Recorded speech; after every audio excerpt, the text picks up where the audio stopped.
Picking the tools that will work best in your garden. Coming up on the Wisconsin Vegetable Gardener.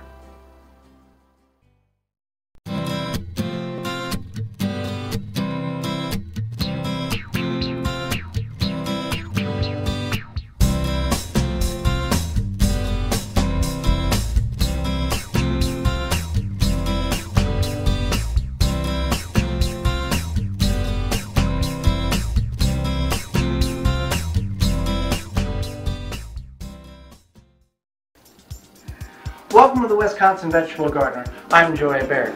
This show is dedicated to the average gardener, simple home living, and using what you already have. Well, whether you're a beginner, average, or advanced gardener, the tools you use in your garden will greatly determine the success that your garden gives you. Whether you buy them at a yard sale, purchase them at the local home and garden center, or you find them along the side of the road on junk day, a small investment will pay you back for years to come. Let's take a look at some of the tools that we use here at the Wisconsin Vegetable Gardener. Acquiring the tools you need for your garden doesn't take a lot of money. I'm just going to show you some of the tools here that we currently use at the garden. You got your typical shovel, good for spading, digging holes, typical. Every gardener needs one. Over here we've got typical hoe. A hoe is simply just to break up the large clods to more manageable, smaller pieces to where you can plant.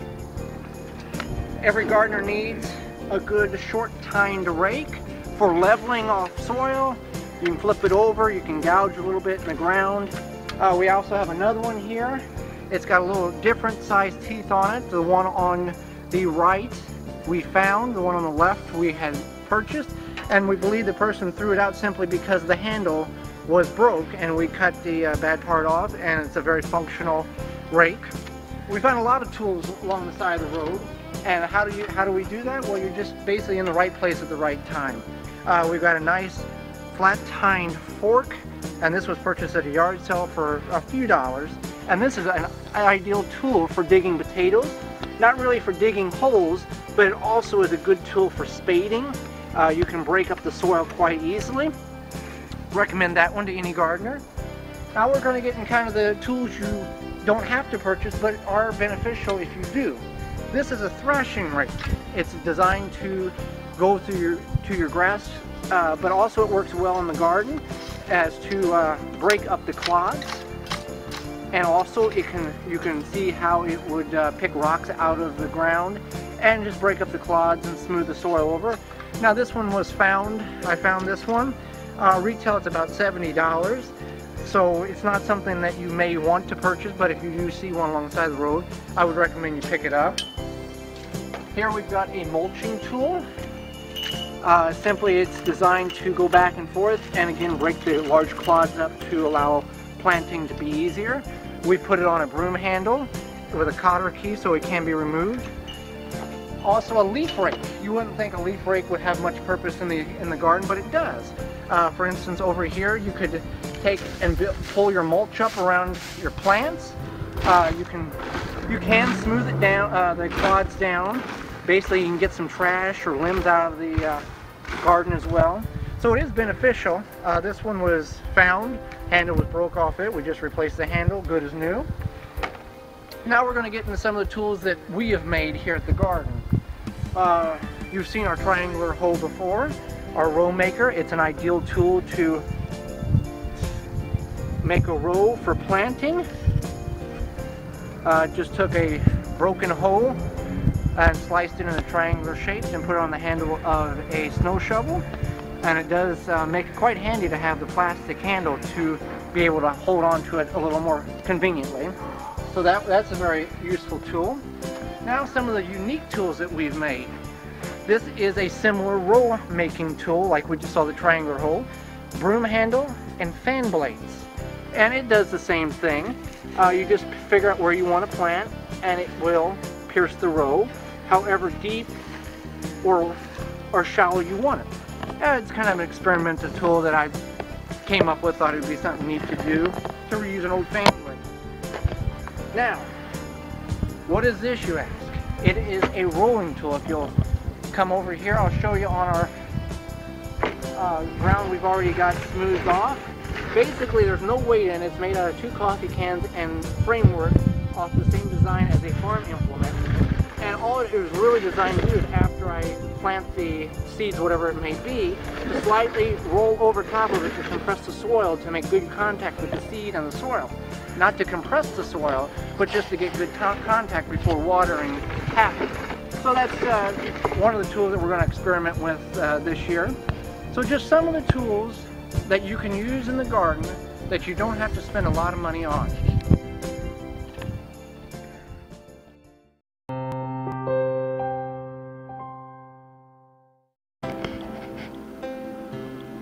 Squash is an easy vegetable to grow, and there are several different savory dishes that you can make with it, but sometimes it's nice to have something sweet.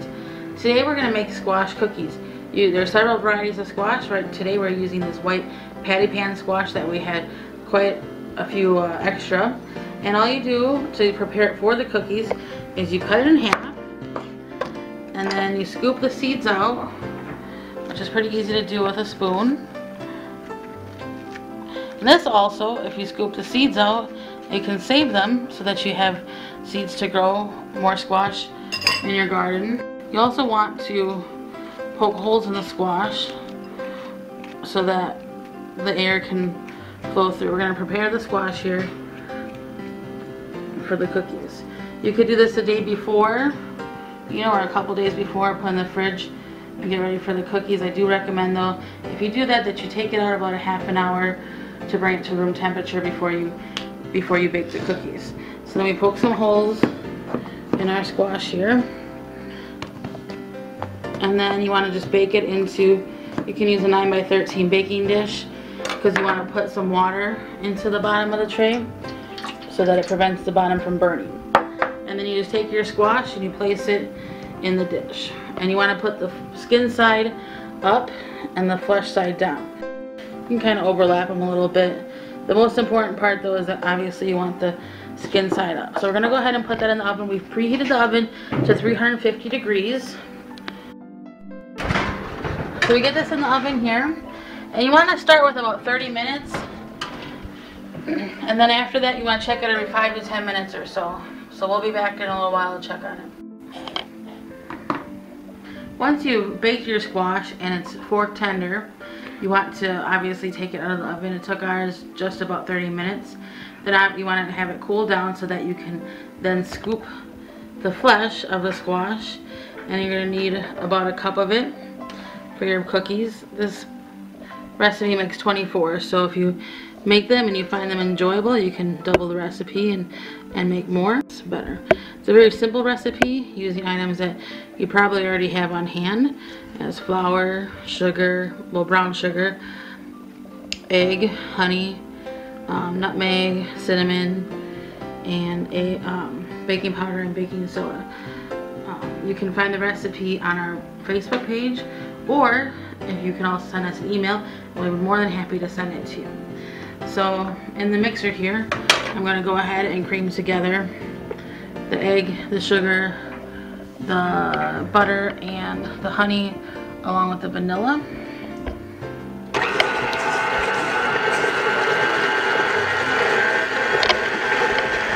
And as it's creaming, I'm going to add the dry ingredients, the flour and the spices, and go ahead and just add that in so I'll mix it up real well. As you can see, the ingredients are combining nicely. So I've scraped on the side of the bowl, and I'm going to just give it another quick stir before I add the raisins and the peanut butter chips here. And these are drop cookies, so that's kind of nice. You don't have to worry about rolling them out or anything like that. You just drop them onto your cookie sheet. Just give it a quick little stir here. Now we have all the ingredients combined, and so we're just going to go ahead and drop it in teaspoons full onto the cookie sheet. You want to have your oven preheated at 350 degrees for this. Just go ahead and drop them on there. Now we're going to put them into our preheated oven. Again, it's preheated at 350 degrees, and they cook for about 10 to 15 minutes. You want to check them after 10 to make sure that they're golden brown. 10 minutes later, Now we're going to pull them out. And as you can see, they're nice golden brown color and puffed up real nice. We have the first batch done. We've got more in the oven.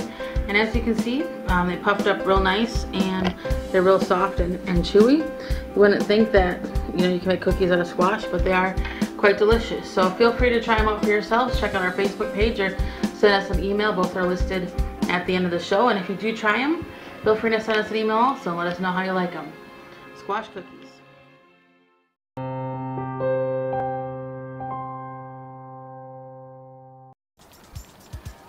Mulch, you don't have to look further than underneath your desk at home. Yes, shredded paper as mulch. Now, there's two theories on the shredded paper. Some people feel there's no issue at all. Others people feel that there could be the ink in the paper could be toxic and leak into the ground and into your vegetables. We don't believe in that theory, so we're going to use shredded paper as mulch. Now, we've planted our garlic here for next spring's harvest. So you want to cover that up a good couple inches to give it a good blanket over the winter. Now the key when using paper as mulch is it's very light. So you want to take and water it down to get all that paper to bound together so there's more weight and it won't fly around. So don't go out and buy expensive mulch when you can use something you have in your house every day.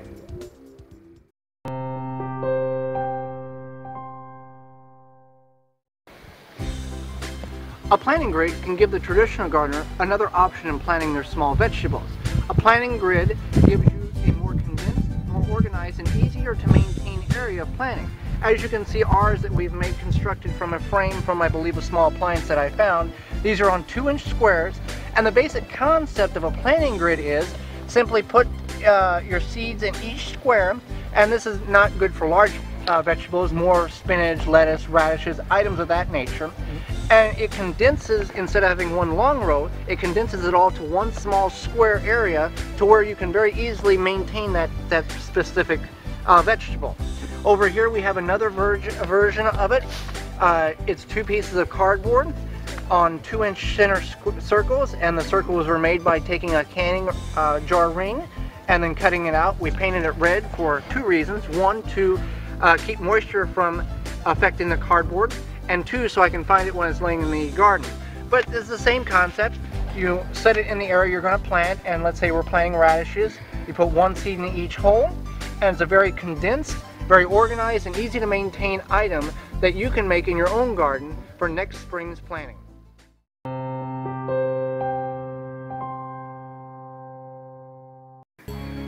Having the hand tools you need all in one spot can make gardening a little more enjoyable. What we have here is a case that once housed hard tools from a home improvement store. I've converted it into a tool case for all my hand tools. Simply we took a block of foam, cut it to the shape of the case, and then we placed our tools strategically to where we could get the most amount of tools inside of it. We also, to make the tools fit in better, we simply notched the styrofoam to lock the tools in so they don't fly around in transit. And for our yarn, we took an L bracket and placed it underneath the styrofoam so it doesn't flop around. We've got everything from our snips to our trowels to even a broken part of a leaf rake, which will work good as a hand tool in the garden. So just whenever you see stuff in the junk, think about what you could repurpose it for. Well, that's all the time we have. I hope you enjoyed the show as much as we enjoyed bringing it to you. And as you can see, it only takes a small investment to acquire the tools you'll need to make gardening easier. And for that planting grid, I encourage you to look into and even make one. You'll be amazed at the consolidation of vegetables you can grow and the ease it is to maintain and harvest them. Well, for all of us here at the Wisconsin Vegetable Gardener, I'm Joy Baird, reminding you, take a child gardening and start growing some memories. The show doesn't have to end here. You can continue the discussion on our Facebook page, keyword Wisconsin Vegetable Gardeners, and like the page. You can also email your questions, comments, or suggestions at thewiveggardener@gmail.com, and we may use your question on an upcoming show.